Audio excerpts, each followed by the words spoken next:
La République du Congo tient enfin sa politique nationale d'assainissement. Couvrant une période de 10 ans, soit 2026-2036, ce document cadre a été validé ce 14 octobre à l'occasion de cet atelier consacré à son étude.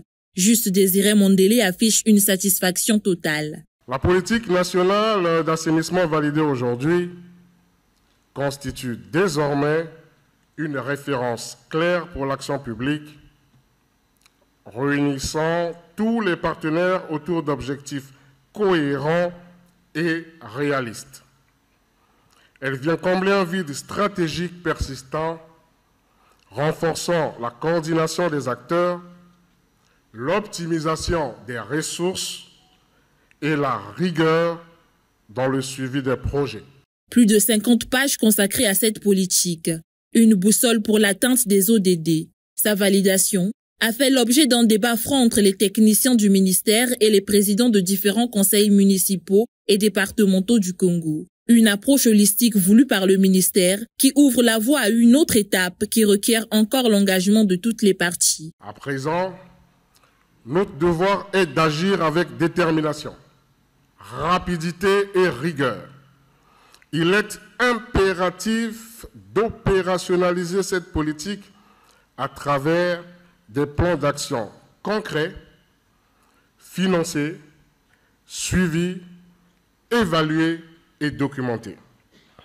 Nous devons renforcer les capacités des acteurs locaux, adapter notre cadre législatif et réglementaire et intensifier la sensibilisation pour des comportements exemplaires en matière d'hygiène et d'assainissement.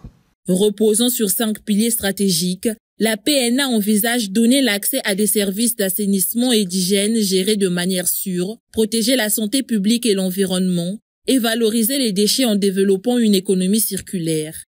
Ce qui donne une force aux acteurs du secteur qui évoluent jusqu'ici sans un cadre légal. Si les gens étaient en train de travailler d'une manière disparate, ça veut dire que l'efficacité n'était pas vue. Et cette fois-ci, nous avons une politique, c'est pour ainsi dire que ce cadre qui est institutionnel, ce cadre qui est un cadre où les stratégies sont déclinées, va mieux orienter l'assainissement de nos villes, de nos villages. Et je pense que les résultats seront plus probants. C'est donc sur une note d'espoir et de responsabilité collective que les différents acteurs se sont quittés, attendant impatiemment l'élaboration de la loi relative au code de l'assainissement.